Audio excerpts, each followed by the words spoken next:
ഇന്ന് നമുക്കൊരു തലവേദനയോ പനിയോ വന്നാൽ നാം നേരെ ഡോക്ടറുടെ അടുത്തേക്ക് പോകും, ഗുളികകൾ കഴിക്കും.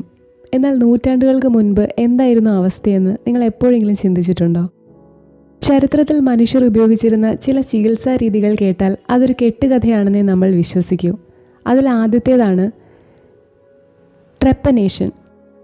കടുത്ത തലവേദനയോ മാനസിക ബുദ്ധിമുട്ടുകളോ വന്നാൽ അക്കാലത്തെ ഡോക്ടർമാർ ചെയ്തിരുന്നത് എന്താണെന്നോ? രോഗിയുടെ തലയോട്ടിയിൽ ഒരു ദ്വാരമുണ്ടാക്കുക.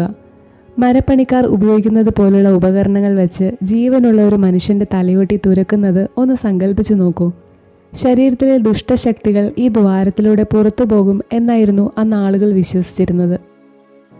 എന്നാൽ ഇതിലും വിചിത്രവും ഭയപ്പെടുത്തുന്നതുമായ മറ്റൊരു ചികിത്സാരീതി യൂറോപ്പിലുണ്ടായിരുന്നു. ഈജിപ്ഷ്യൻ മമ്മികളെക്കുറിച്ച് നമ്മൾ കേട്ടിട്ടുണ്ട്. എന്നാൽ 12-ാം നൂറ്റാണ്ട് മുതൽ 17-ാം നൂറ്റാണ്ട് വരെ യൂറോപ്പിലെ ആളുകൾ ഈ മമ്മികളെ പൊടിച്ച് മരുന്നായി കഴിച്ചിരുന്നു എന്ന് പറഞ്ഞാൽ നിങ്ങൾ വിശ്വസിക്കുമോ?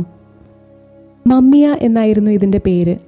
തലവേദന മുതൽ വയറുവേദന വരെയുള്ള അസുഖങ്ങൾക്ക് നൂറ്റാണ്ടുകൾ പഴക്കമുള്ള മരിച്ച മനുഷ്യരുടെ മൃതദേഹം പൊടിച്ച് കഴിക്കുന്നത് അന്ന് സർവ്വസാധാരണമായ ഒരു കാര്യമായിരുന്നു.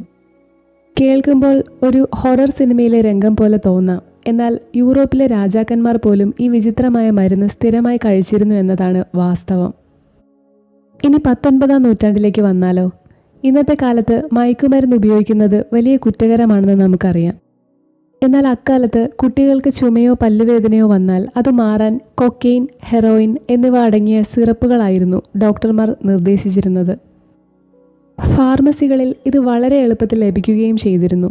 ഈ ചരിത്രമൊക്കെ കേൾക്കുമ്പോൾ നമ്മൾ ഇന്ന് ജീവിക്കുന്ന ആധുനിക കാലഘട്ടം എത്രത്തോളം സുരക്ഷിതമാണെന്ന് നമുക്ക് മനസ്സിലാകും. ആധുനിക വൈദ്യശാസ്ത്രമില്ലായിരുന്നുവെങ്കിൽ നമ്മുടെയൊക്കെ അവസ്ഥ എന്താകുമായിരുന്നു? കൂടുതൽ വിജ്ഞാനപ്രദമായ ഇത്തരം ചരിത്ര വീഡിയോകൾക്കായി ഈ ചാനൽ ഇപ്പോൾ തന്നെ സബ്സ്ക്രൈബ് ചെയ്യുക.